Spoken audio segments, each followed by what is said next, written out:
Hello and welcome to Jill Cameron Creations. We're doing little houses today. Hello.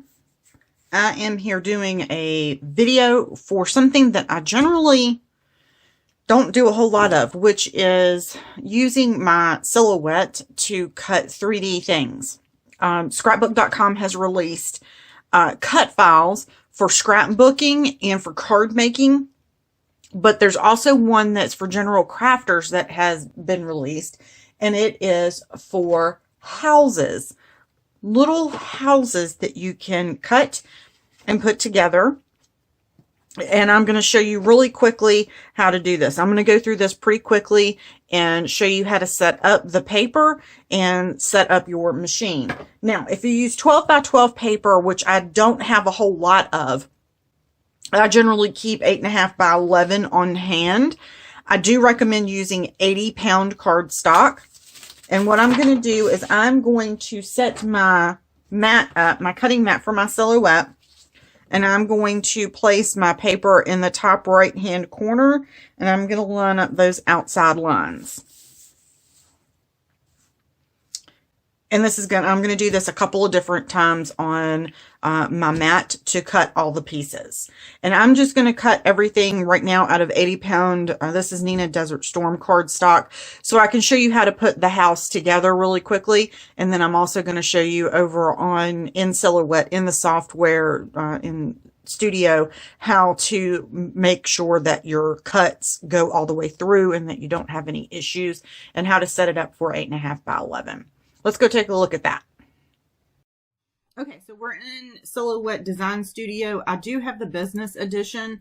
And what I'm going to do is I'm going to drop this back to standard edition, so my controls will look more probably like what yours are. I have mine saved over in my library, and I am going to be doing the short house for my demonstration today. What I have done is I have created a blank document that has 8.5 by 11 paper, and here is my mat. If you're not familiar with how to do this, you're going to open your page settings and you're going to drop this down. Usually it is on automatic Cameo, but you're going to change it to letter 8.5 by 11, and it will populate with an 8.5 by 11 common dimension here. And what I'm going to do first is I'm going to cut the front side of my house out. And all I'm going to do is I'm going to click on this and I'm going to say Control C, Control V, and then I'm going to rotate this image.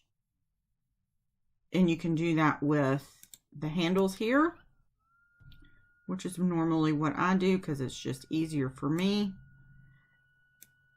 And then I'm going to put this on my 8.5 by 11 sheet of paper. Now I still have some room up here where I could add some different things to cut out with this. So here are some accessories, and I want definitely, and I'm going to ungroup these. So everything comes pretty much grouped. And I'm going to just ungroup them so that I can copy and paste the individual things that I want over here to cut. And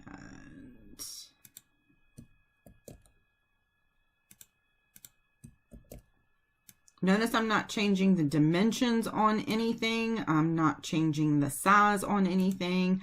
All I'm doing is copying and pasting the images that I want.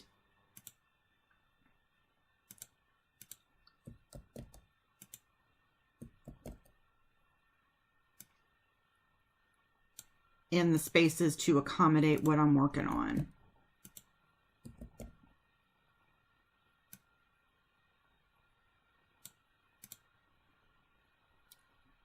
Let's see if I have anything else over here I want to do. I don't know if this will fit over here, but we'll find out.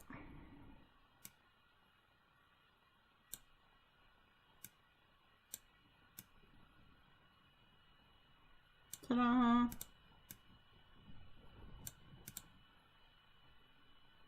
Now I am going to be able to cut a whole bunch of things all at one time on my 8.5 by 11 sheet of paper.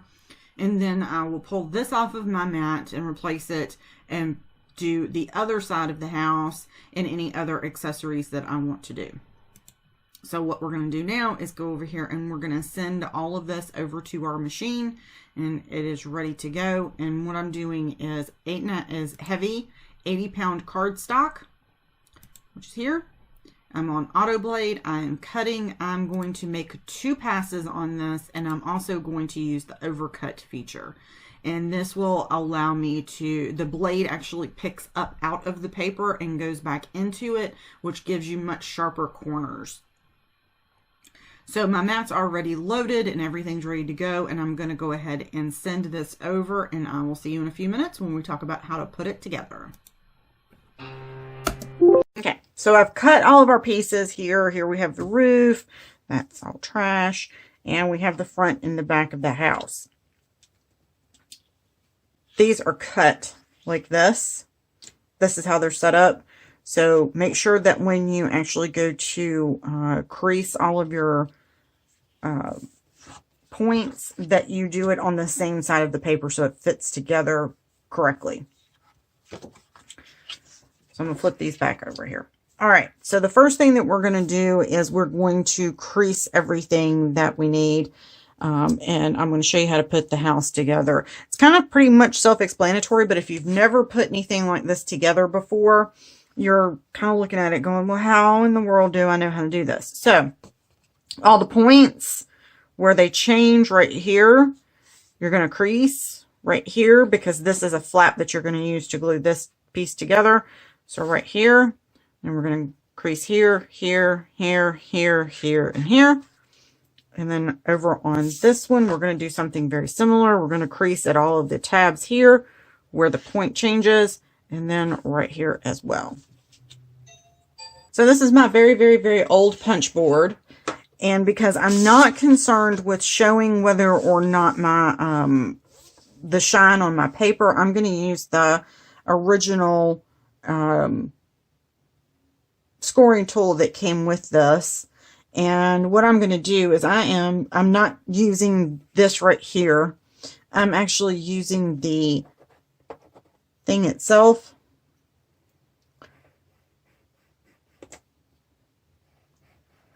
And I'm going to score this.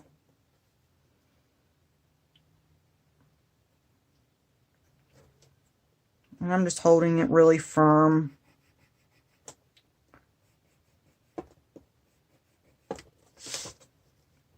That's one thing I really like about having a big score, a 12-inch scoreboard.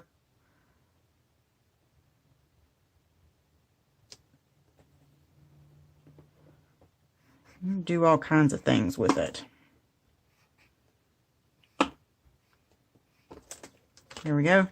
So now you see, and notice how close I am up to the edge of this. I don't want to be up in here. I need to be back over next to the very edge of this for when we fold this over. Okay. Now, I need to score this, and it's a little bit longer than what I would be comfortable with doing freehand. So what I'm going to do is I'm going to bump this up to the edge, the bottom of this up to the edge, and line it up where I need to score. Voila. Now I'm going to do the same thing here because I'm scoring right here.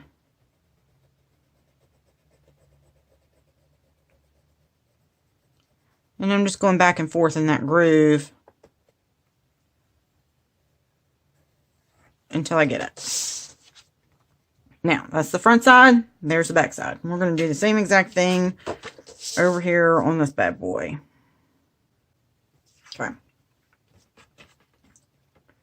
So now I'm going to fold all of these in.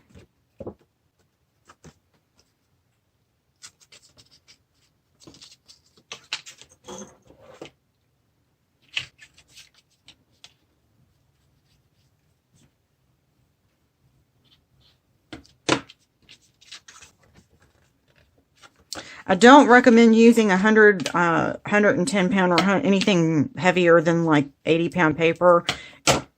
And the reason I don't recommend that is because it will crack. It can crack, and when it cracks, then you'll have cracks in your house. And, well, we all know that we don't want cracks in our house. And I am using a Teflon bone folder to score my lines here on the outside of the house so that it doesn't shine up my paper.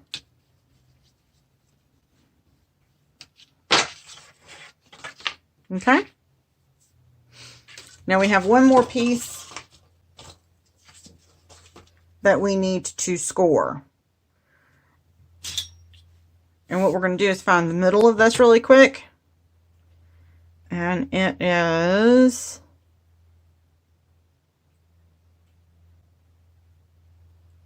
I'm going to make this straight. It has 8 inches and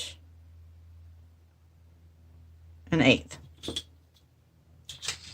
So we need to score this at 4 1/16. Now I can't score on my big scoreboard at 4 1/16, so I'll have to pull out my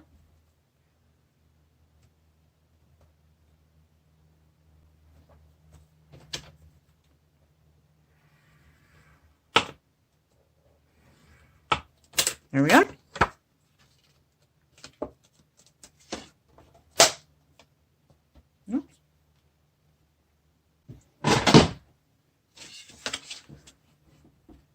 We're going to do that. Okay.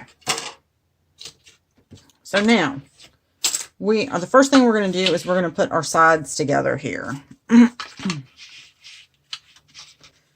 this is going to go on the inside, and it lines up just like that. So what we're going to use is some strong double-sided tape. And this is from scrapbook.com. It comes in a couple different widths. This just happens to be the one that I have because this is the size that I tend to use most often. So, see how easy that just tears off? So we can do this.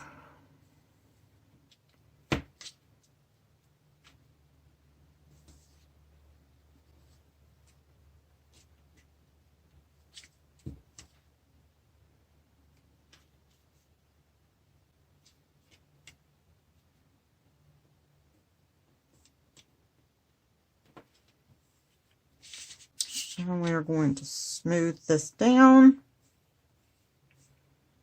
really, really, really well. And I'm just going to pull the release paper off. And then I'm going to show you a little trick. We want this to hold it, but we do need some wiggle room here. So in between this, what I'm going to do is put a few dots of liquid adhesive. Not because it doesn't hold, but what I want to do is have some wiggle room here while I am lining this up. And that liquid glue will give me that opportunity.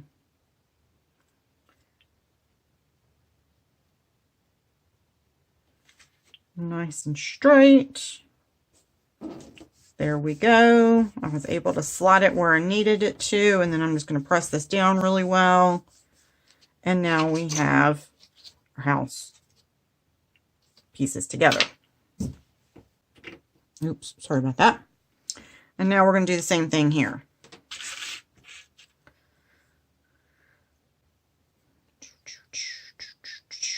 I just have to find the end of it again. There it is.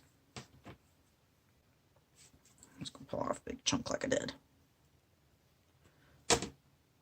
It does require a fingernail. I don't have any on my left hand right now. Oh my goodness.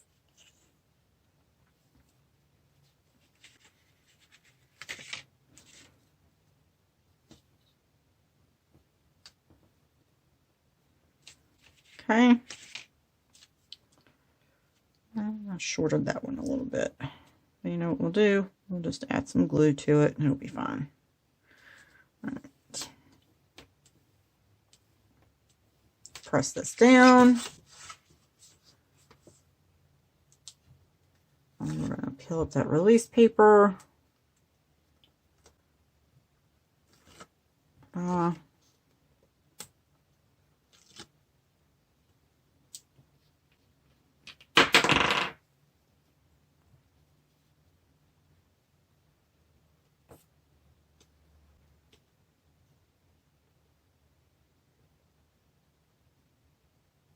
And there we go. I'm going to fold this down. That's not folded under. I'm going to fold this over on top of it. And see, now I have some wiggle room where I can make sure that this lines up perfectly where it's supposed to. And ta-da! Everything's all stuck together, just like it's supposed to be. So there's the first part of our house here. Okay? And we have our tabs here, and this is for our roof.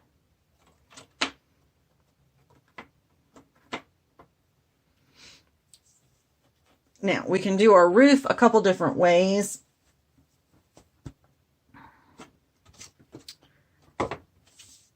What I like to do to put the roof on is make sure that it is centered.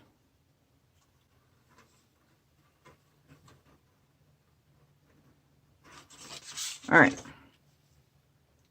So, how are we going to put the roof on? This is the a little bit tricky part. I do like to use liquid adhesive for this because I like to be able to move it around a little bit, make sure it gets all square. And I'm just going to put larger than normal dollops on here.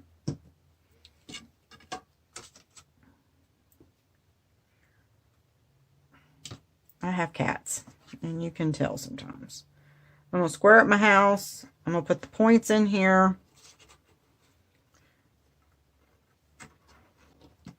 And I'm going to hold this. Now, this glue doesn't take but a minute to actually set. And I mean like a very short second here.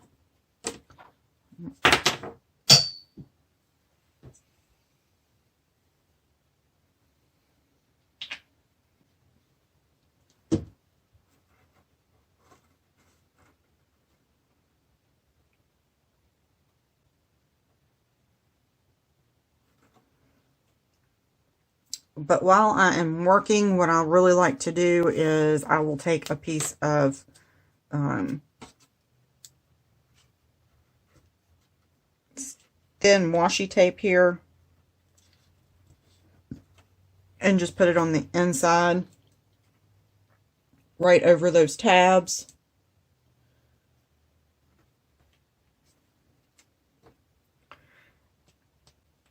Because it's the adhesive is still setting. It hasn't set yet.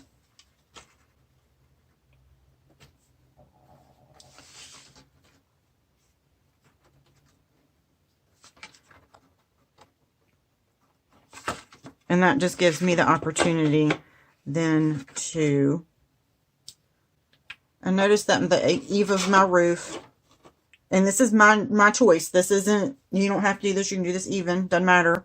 But my eave is more to the front of the house than it is to the back. And I'm going to put big dollops of liquid adhesive again. I'm going to close it down.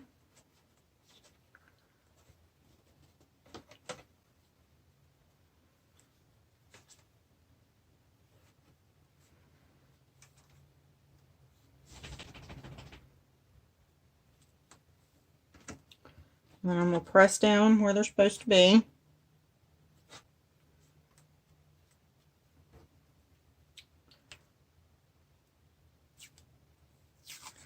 And then I'm going to do the exact same thing again. And this This is just how I do it to make sure that my tabs stay down while I am still working on this. Because while the adhesive does catch and hold, it is still wet. The other option is you can also use a tape adhesive like we did for the put the house base together. You can do that as well. For this particular step in the process, I don't like to use tape adhesive only because, so that's what the inside of it looks like right now. But there's our little house. Ta-da. All right. So now we have a bunch of things that we can put on our house.